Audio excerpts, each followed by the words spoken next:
Somos en Nicaragua Actual, periodismo en resistencia. Actualizamos el panorama de nuestro país, Nicaragua. Detenciones, secuestro, exilio y aún un más agudo control en Nicaragua es la radiografía inmediata que se puede brindar sobre nuestro país en el Istmo Centroamericano. Vamos a profundizar sobre este contexto con el analista político Eliseo Núñez, exiliado. Eliseo, bienvenido. Gracias y es un placer estar en este programa de periodismo en resistencia. Cuando hablamos de un control aún más agudo en Nicaragua, nos hace de forma inmediata pensar en lo que acaba de suceder en el hemiciclo de la Asamblea Nacional. Hubo una reforma al artículo 125 de la Constitución Política de Nicaragua y a la normativa de la policía sandinista que le permite al régimen Ortega Murillo nombrar ahora dos jefes dentro de este brazo represor, la policía sandinista. ¿Cómo suma al autoritarismo esto? Y realmente desde tu análisis, ¿cuál es la finalidad que busca esta reforma y este nombramiento de dos titulares en la policía? Mira, esto no es nuevo. Hay que acordarse que ya lo hizo en el Ministerio de Turismo, ya hace bastante tiempo. Lo hizo también en el Sistema de Prevención de Desastres, en INITER. Todavía no lo había hecho en los cuerpos armados porque no tenía el control, Rosario, de esto, pero este es el modelo de ella. El modelo de poner dos. ¿Con qué objetivo los pone? Probablemente tenga dos objetivos. Uno cosmético, es poner un hombre y una mujer para decir que hay una suerte de equidad.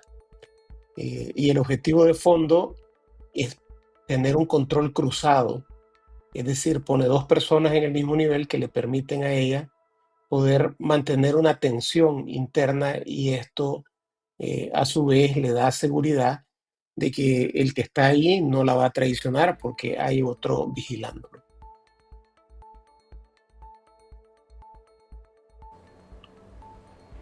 La situación, Eliseo, no generaría desde tu criterio algún tipo de contrapeso, de contradicciones, es decir, por un lado, alar para el sector de Daniel Ortega y por el otro para el sector de Rosario Murillo, esta última, quien busca inquietantemente el control absoluto del país y sus instituciones, incluyendo las Fuerzas Armadas.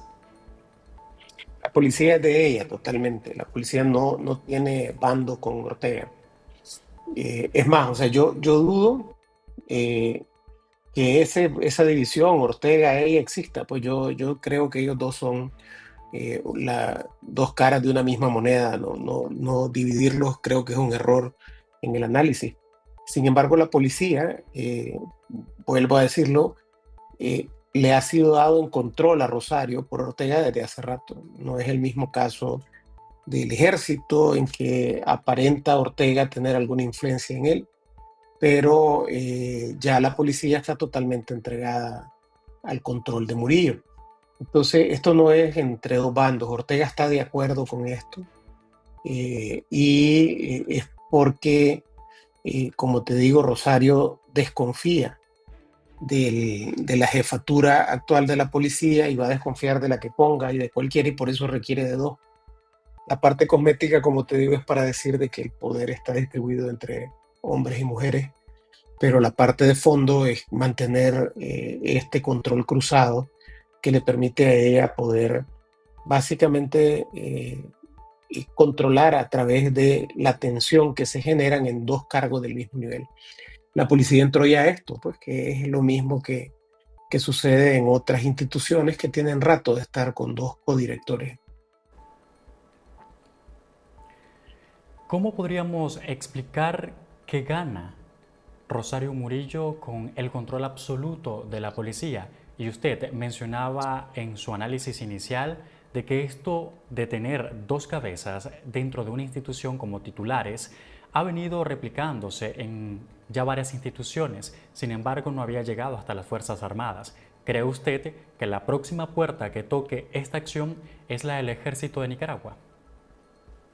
El ejército ya lo va a tocar, no sé si con este modelo, pero eventualmente lo va a tocar. Es decir, ella eh, por el momento no lo hace porque no tiene todavía todas las herramientas para lograrlo, pero ya está haciéndolo, ya está avanzando en ese sentido. Ortega está básicamente heredándole el poder a ella y cada vez le da más mecanismos que le van a permitir en algún momento tocar al ejército.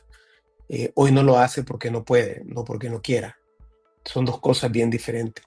Es lo mismo que pasa con los bancos, que se sienten seguros en Nicaragua, pero la verdad es que ella todavía no ha invadido el sistema financiero porque no puede, pero también es otro de los objetivos que tienen: ejército, sistema financiero. El modelo de ella es de control absoluto, y para tener control absoluto se tiene que controlar todo el sistema armado, todos los sistemas de seguridad y todos los sistemas que aportan a la economía del país. En las últimas semanas, Eliseo, hemos visto incremento en cuanto a represión, en cuanto a encarcelamiento, en cuanto a denuncias de torturas. Y a esto se suma la muerte de un preso político. Estamos hablando de Mauricio Alonso, en custodia del régimen Ortega Murillo. ¿Qué lectura da usted a este incremento de la presión dictatorial en nuestro país? El momento de la sucesión es el momento más vulnerable de estos modelos autoritarios y absolutistas. Entonces ella lo que está haciendo es limpiando la mesa para que cuando se dé la sucesión formal, porque ya de hecho sí se está dando, todo el que pueda protestar, todo el que pueda crear inconformidades, esté preso o exiliado. Y esto no solamente incluye a nosotros, los opositores, sino que incluye, como hemos estado viendo, a dirigentes del sandinismo que ella considera que pueden de alguna forma serle estorbo ante su pretensión de instalarse como poder absoluto en el país una vez que Ortega muera o una vez que Ortega oficialmente le herede el poder, porque pueden suceder cualquiera de las dos cosas. Yo creo que hay una buena probabilidad de que Ortega, antes de morir, le herede la totalidad del poder a ella. Y esto también requiere de que la mesa esté limpia. Y eso es lo que está haciendo Rosario, limpiando la mesa.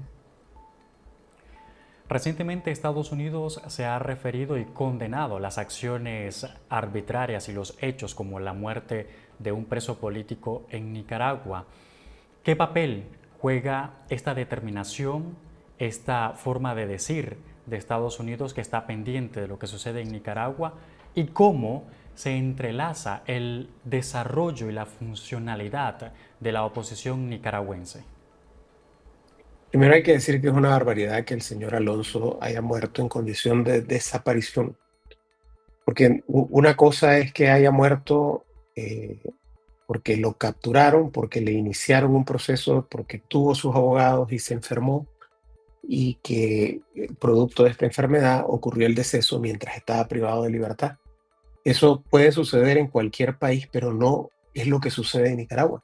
Lo que sucede en Nicaragua es que él estuvo en condición de desaparición forzosa, su familia no sabía dónde estaba, y ahora aparecen con una historia extrañísima de que lo llevaron directamente a la morgue a tratar de salvarlo en ella.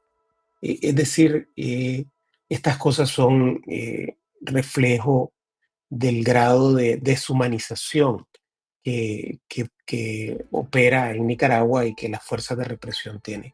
Estados Unidos no es ajeno a esto, y por eso es que plantea esta protesta. Ortega básicamente ante esta protesta no presta oídos, porque realmente para Ortega y para sus adláteres el pertenecer al concierto de las naciones, al sistema político internacional, le tiene con muy poco interés. Él prefiere tener de aliados a Irán, de tener de aliados a Rusia, que tener de aliados a las democracias occidentales, que son los países más poderosos del mundo. Y por cierto, son los países que le compran a Nicaragua la mayor parte de lo que produce. Desde su acera sigue la oposición nicaragüense sin coincidir, sin preparar o como al buen nicaragüense lo decimos, sin rayar el cuadro en torno a lo que vemos aún más cercano es la sucesión en Nicaragua. Hay varios esfuerzos en ese sentido de varios grupos y plataformas y movimientos e individuos de la oposición. Se está hablando más de lo que la gente mira en la superficie.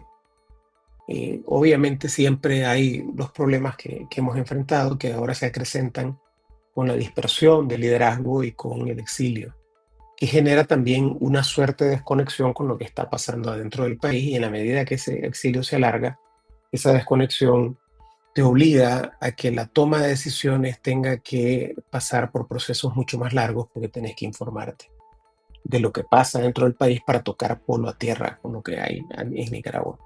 Creo que necesariamente hay alternativas. Contrario a lo que se cree, en Nicaragua sí puede presentar una alternativa a Ortega.